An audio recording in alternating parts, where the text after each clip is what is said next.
Soy Karina Verde Soto, estoy en Lupa y esta es mi historia. Hoy tenemos para ustedes una historia de resiliencia. En Lupa, el podcast, vamos a conversar con una invitada que nos va a contar cómo superó el cáncer de mama. Karina, bienvenida. Un gusto tenerte con nosotros. Hola Carolina, muchas gracias por la invitación.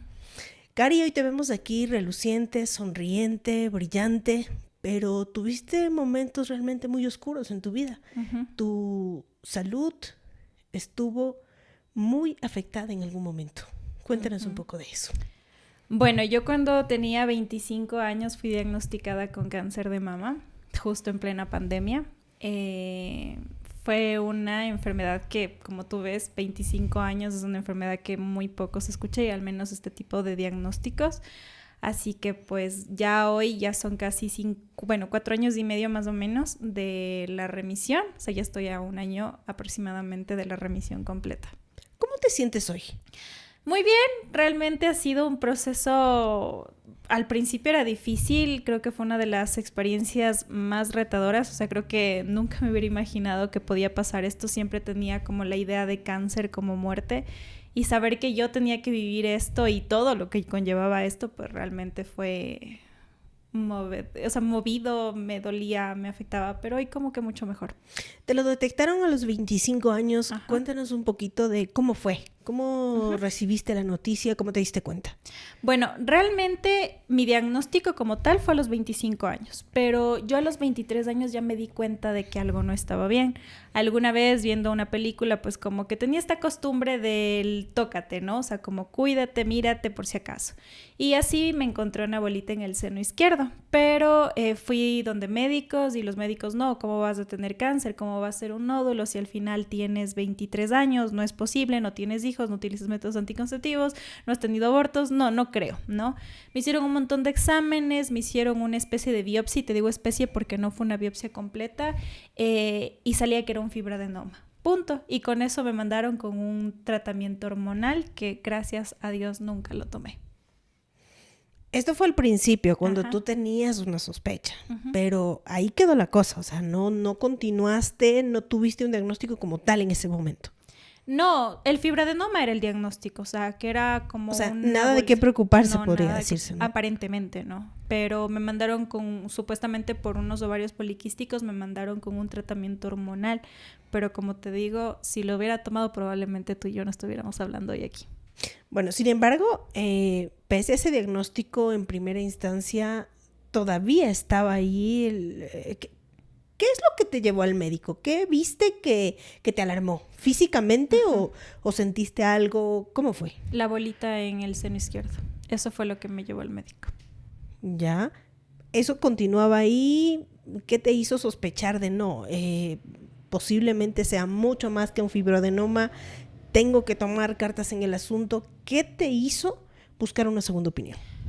Bueno, realmente cuando tenía 25 años, yo tenía una amiga, bueno, hasta hoy ella sigue viva, que tenía cáncer, ¿no? Y tenía un cáncer bastante agresivo y una de las características de ella era que la piel se le había retraído donde estaba el tumor, ¿no?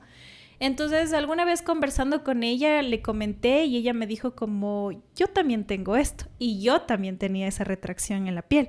Entonces dije, si mi amiga tiene cáncer. Ella había sido diagnosticada sí, con ya cáncer. tenía cáncer, estaba en un tratamiento de 2 años y todo. Le decía, yo también tengo cáncer. O sea, esta era mi idea, ¿no? O sea, en ese momento claro, te sentiste identificada. Evidentemente. Entonces, por amistades, todo, llegamos al mastólogo porque esa es otra cosa. Yo fui con un ginecólogo, no, resulta que cuando tú tienes un tipo de cáncer, como que todo médico hay especialidades y mucho más en oncología.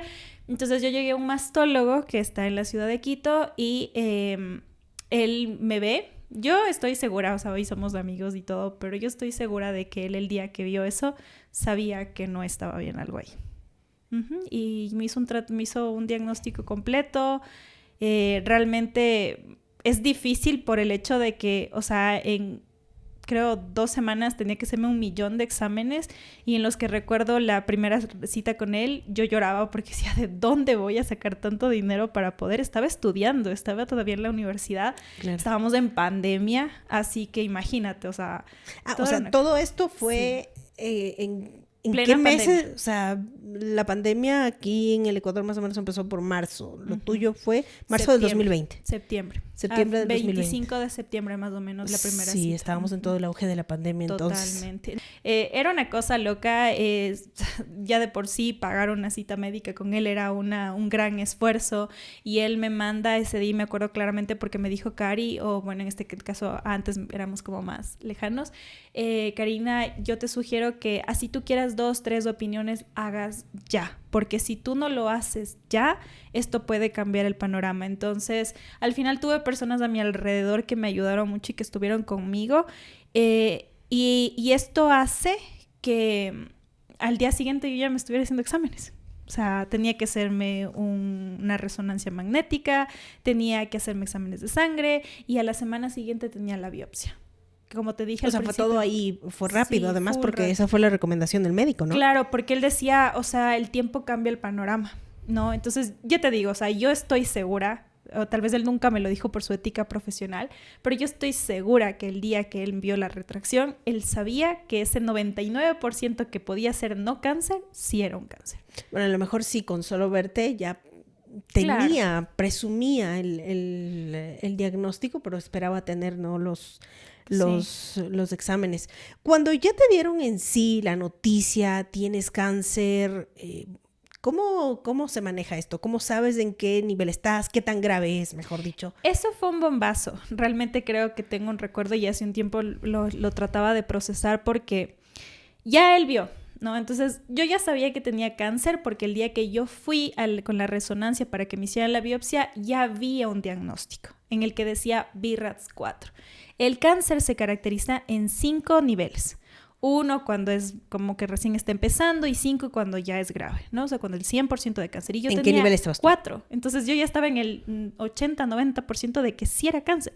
Entonces yo recuerdo que el doctor me dijo, no, Cari, esto es cáncer. Lo que vamos a hacer con la biopsia, o sea, ya hace rato ya me había dicho que era cáncer, vamos a hacer con la biopsia es saber en qué estadio está, cómo se está manejando, cómo está haciendo y qué tipo de cáncer tienes para poder tratar, ¿no? Porque en el cáncer de mama, tú crees que es cáncer de mama y ya.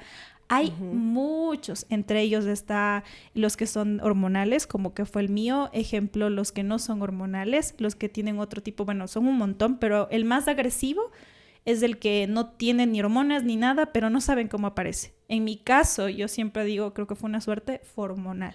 Entonces era como que tenía un nivel alto de progesterona y estrógenos que hacía que el cáncer como que se disparara. Entonces eso fue lo que hicieron ya con la biopsia, porque eso fue, y me acuerdo tan claramente que me dijo el lunes, ya te digo, ¿no? Y lunes ya no me citó a su consulta, sino solo simplemente me dejó un audio en WhatsApp.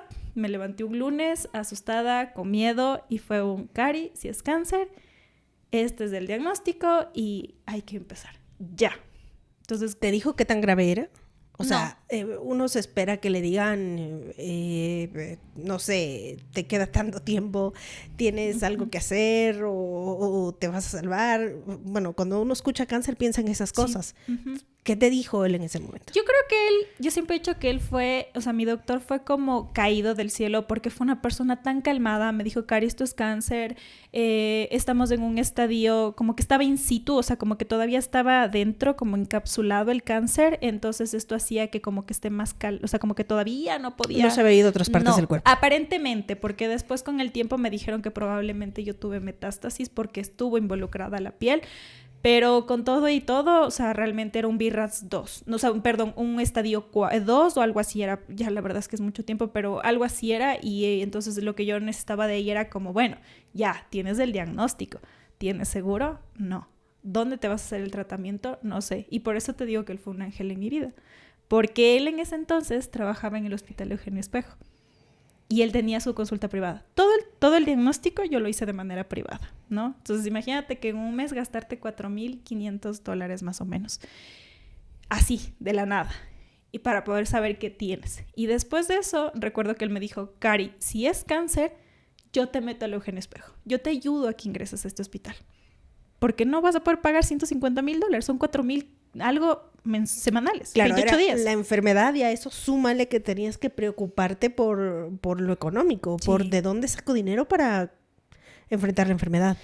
Sí, y a mis 25 años, sin trabajo, estudiando, dependiendo de mis papás. O sea, y en medio de una pandemia, además. En medio de una pandemia. Entonces, te digo que esto fue el 25 de septiembre y yo el 20 de octubre yo ya estaba recibiendo mi primera quimio. Fue muy rápido todo. Sí. ¿Tuviste tiempo en algún momento de sentarte y pensar qué va a pasar con mi vida de aquí en adelante? ¿Qué voy a hacer? Porque claramente esto es como si es un giro de 360 grados, ¿no? De 380 grados, perdón. Es un giro de 180 grados a tu vida. En un momento estás de frente y cuando te das cuenta, pues te has dado la vuelta totalmente y ves otro panorama totalmente diferente. Sí. No, porque yo siempre les decía a las personas que estaban a mi alrededor, es que parece un tren. O sea, es un tren que te pasa y que tú no sabes ni siquiera cómo bajarte de ahí, pero sabes que tienes que hacer tantas cosas que en ese momento como procesarlo no puedes. O sea, solo simplemente es como vive, ¿no? Entonces era como así lo hacía yo, o sea, como que todos los días era una cosa diferente, un examen, un esto, un otro, que el oncólogo, que esto. Y creo que tengo muchos recuerdos de una de las cosas que yo siempre digo, a mí me enseñó el cáncer a tener paciencia, o sea, a ser paciente, porque eso yo no entendía. O sea, yo vivía la vida y yo voy a hacer esto cuando tenga tanto, yo voy a viajar a tal lado, y la vida un día me dijo, no, siéntate porque vas a enfrentarte a algo mucho más difícil. ¿Cómo te sentiste la primera vez que entraste a la sala de quimioterapia? Este es un tema que, o sea, creo que ha pasado mucho tiempo y hablarlo me duele todavía, creo, pero mi tío tuvo cáncer. ¿Ya? Mi tío tuvo un cáncer en la columna vertebral y falleció. O sea que yo ya conocí ese hospital por mi tío. Nunca he ido con él a quimio, pero él siempre tenía como esta fuerza. O sea, era un hombre que tú le veías reírse, o sea, y te decía, no pasa nada. Tenía cáncer y no pasaba nada.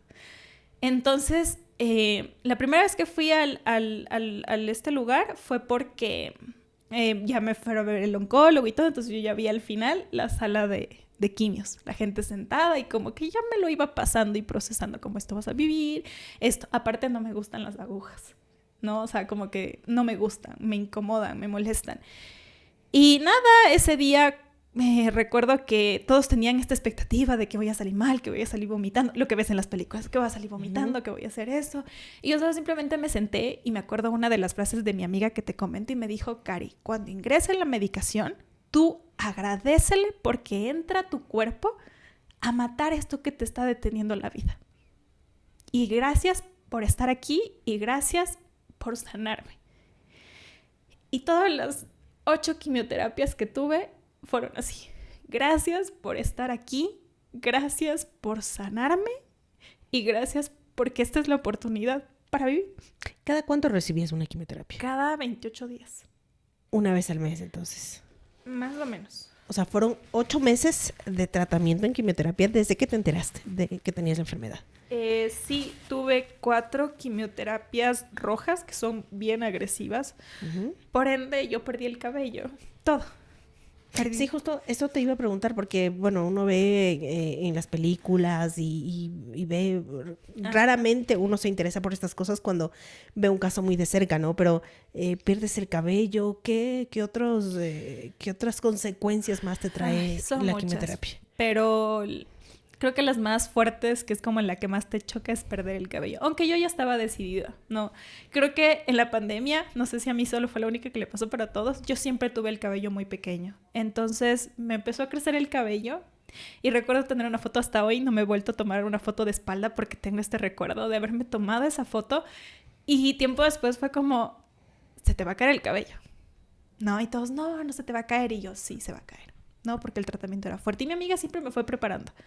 Se te va a caer el cabello. Entonces, como que yo misma empecé a rechazar. Y antes de empezar las quimios, yo ya me corté mi cabello. O sea, no me dejé pequeño. O sea, pero sí me corté hasta más o menos aquí. ¿De qué tamaño tenías el cabello para ese entonces? Casi un poquito más largo de lo que tengo ahora, uh-huh. ¿No? Entonces, me corté hasta aquí. Y fue como que ya. Y siempre quise tener como el cabello como un poco rapado acá y un poco largo acá. O sea, fuiste preparando el camino sí. Para que no sea el choque en algún determinado momento, claro. Se te cae el cabello. ¿El sí. cabello se te cayó como tal? ¿En algún momento te quedaste con un mechón en la mano? ¿Cómo fue el proceso? Como te digo, mi cabello sí se cayó la primera vez que tuve la quimio. O sea, pero Es que, para que entiendas, yo me corté tan pequeño que esto, si yo me pasaba la mano, como que se me quedaba en la mano el este. Y cuando yo ya me di cuenta de eso, yo fui donde la chica que me cuidaba mi cabello y le dije, bueno, ahora sí, rápame, antes de que se caiga. Y quedó como súper bajito.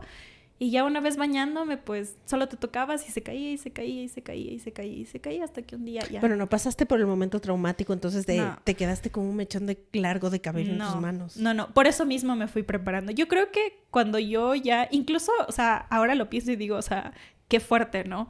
Yo ya me ponía turbantes antes de que empezara el tratamiento. Yo me ponía turbantes, yo ya veía cómo me iba a poner el turbante, cómo me iba a pintar las cejas. Tal vez me preparaba para eso. ¿Algo de la pandemia chocó con tu tratamiento? ¿Algo lo hizo más difícil? No, lo hizo más fácil. Lo hizo más fácil porque todo el mundo utilizaba estos turbantes en el cabello. Sino un poco difícil de identificar, bueno, lleva turbante porque tiene cáncer. Ajá. A lo mejor solo se está protegiendo de no contagiarse de COVID. Exacto. Y de ahí el COVID, pero me pedían que solo me cuidara, que no saliera. Tuve que cambiar la alimentación, aislarme, una Navidad, pasar solo con mi pareja, un cumpleaños solo con mi pareja. Eso tenía que hacer para evitar que me diera COVID, porque las defensas es lo que se te baja cuando estás en un tratamiento tan fuerte. Porque imagínate, o sea, para que el cáncer haga tanta invasión en el cáncer, o sea, en el tumor, también tiene que matar células buenas. O sea, ojalá fuera que solo mata las malas y ya ahí se va, sino que te acaba con todo. Entonces, claro, de hecho, por eso se te cae el cabello. Sí. ¿Algún otro efecto secundario, podríamos decirlo de alguna manera, de la quimioterapia? No sé, además del cabello, ¿alguna otra cosa que te produjo en tu cuerpo? Ay, los vómitos, los dolores de cabeza, dolores de los huesos. O sea, a veces tú dices, me duelen los huesos. Yo entendí lo que significa doler los huesos. O sea, nunca había sentido tanto mi cuerpo hasta el día en que me pusieron la quimioterapia blanca. En la roja, vómitos, cansancio, no quería comer. Hasta hoy no puedo oler muchas cosas de la comida porque me da asco. Y cuando empezó las blancas, pues, el dolor de los huesos. Pero es un dolor que, o sea, sientes como que pareciera que te están quebrando. O sea, como que te están rompiendo los huesos. Y yo no entendía, o sea, pero era como blancas, son más tranquilas. A mí me destruía. Me decías que hubo cosas que se facilitaron, en cambio, también con la pandemia. Te detectaron la enfermedad justo en pandemia.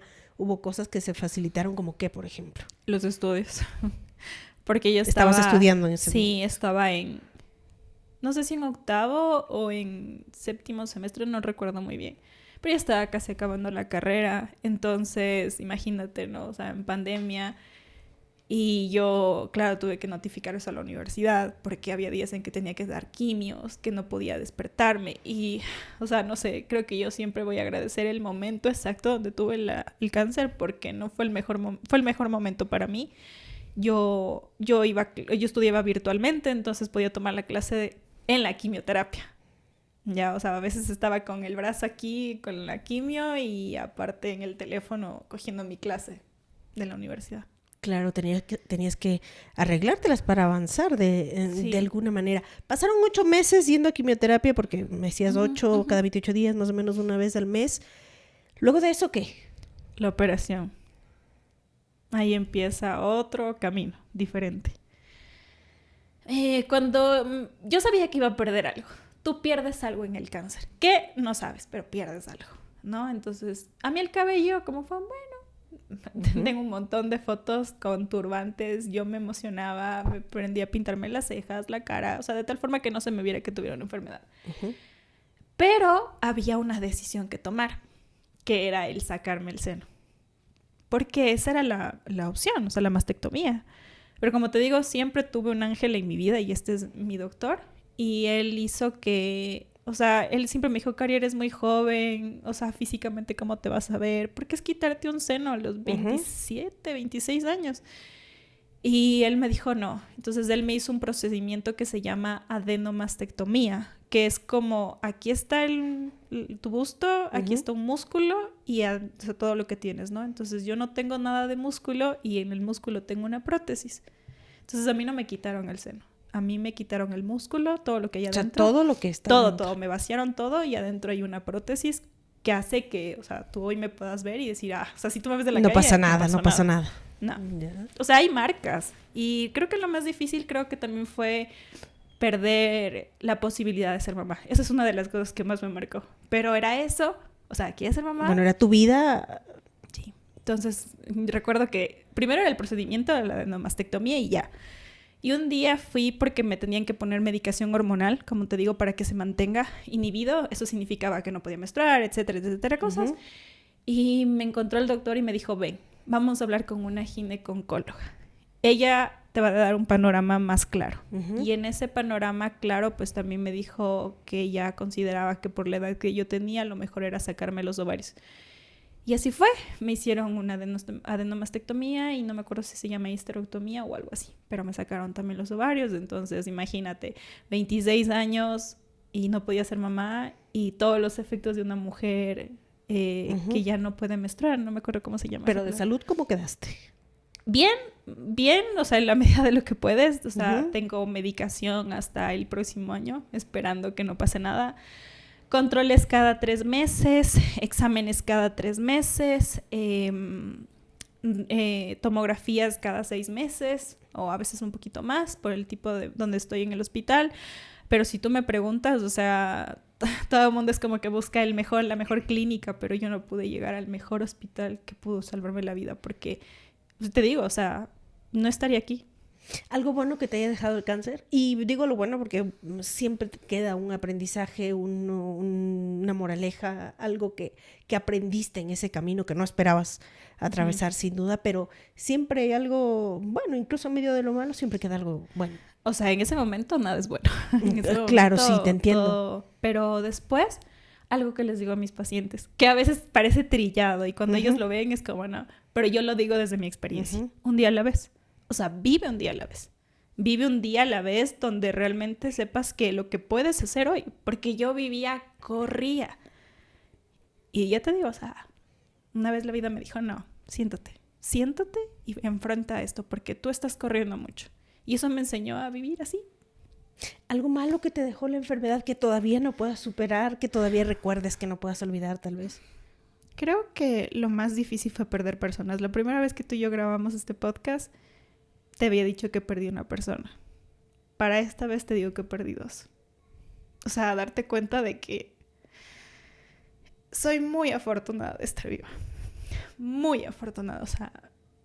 Cuando te refieres a perder personas, ¿te refieres específicamente a no sé, personas de tu entorno que se fueron? No sé si...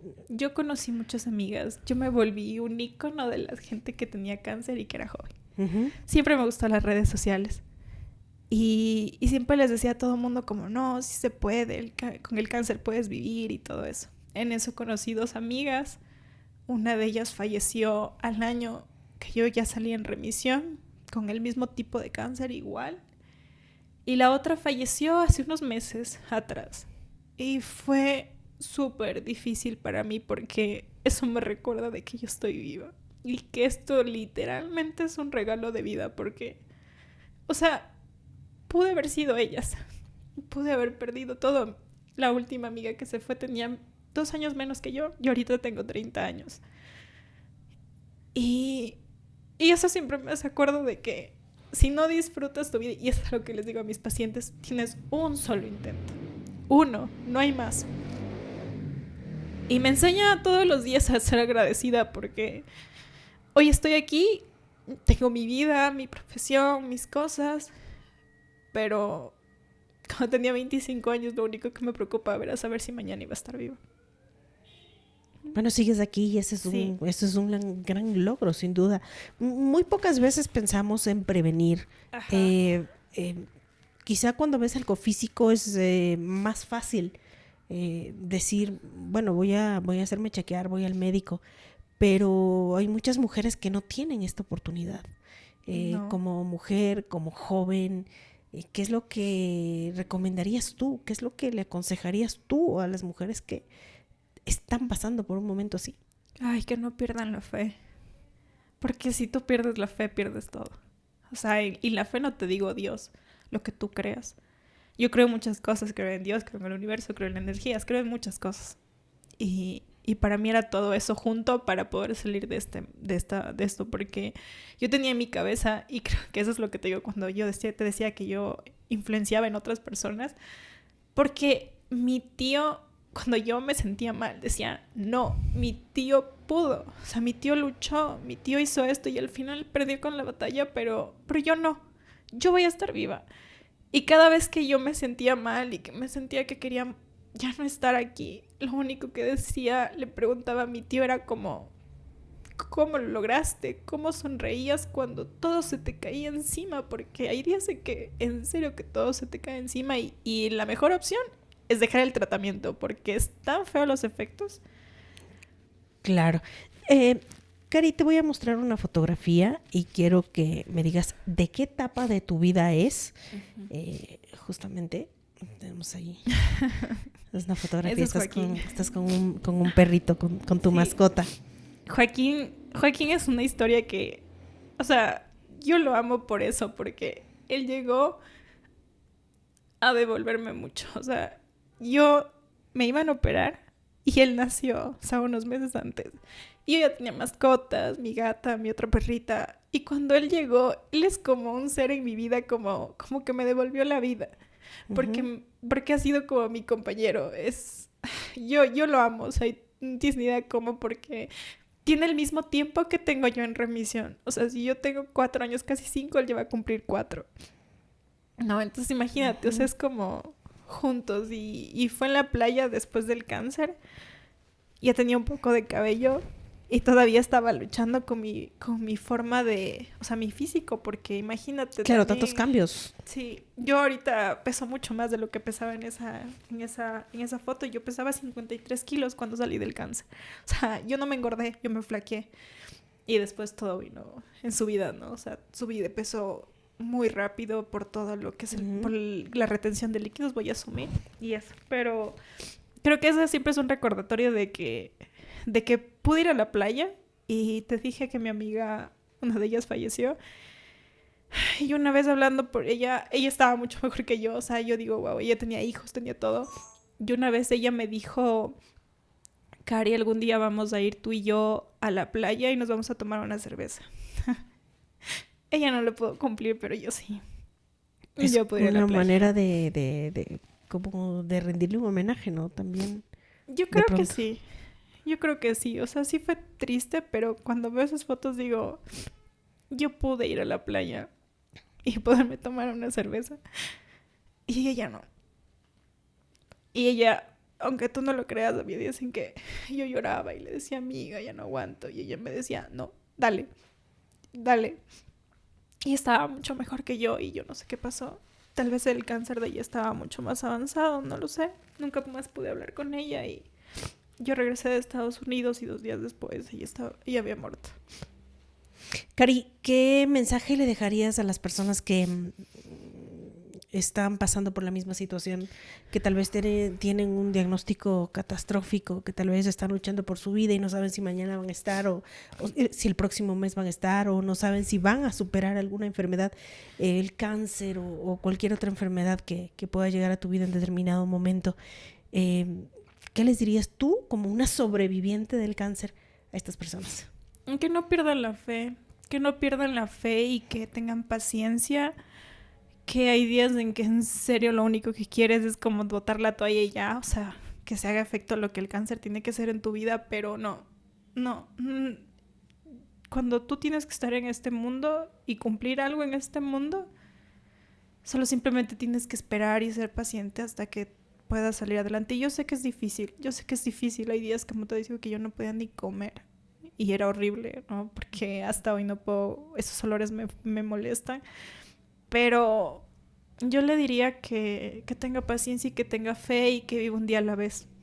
Yo sé que muchas de las personas que también van a ver esto van a ser mis pacientes y tal vez ahora sí entiendan, porque siempre les digo, no, vive un día a la vez. Y te digo pacientes porque soy psicóloga clínica. Entonces atiendo dolores, o sea, atiendo el malestar de una persona. Y a veces también digo, o sea, no sé, creo que ese era el destino que yo tenía en la vida. Ayudar a otras personas. Por eso estoy aquí. Excelente mensaje, Cari. Excelente forma de vivir. Como tú dices, vivir un día a la vez. Creo que solamente quienes han pasado por una situación así tal vez pueden entenderlo, y excelente mensaje para quienes pasan por esos momentos tan difíciles. Gracias, Cari, por compartir tu historia con nosotros. Gracias a ti por la invitación. Creo que no había hablado de esto hace muchos años y por eso duele tanto. Pero hablar también te sana. Desde luego que sí. Gracias también a ustedes, como siempre. Síganos en redes sociales, sigan adelante y manténganse pendientes porque esto es Lupa, el podcast.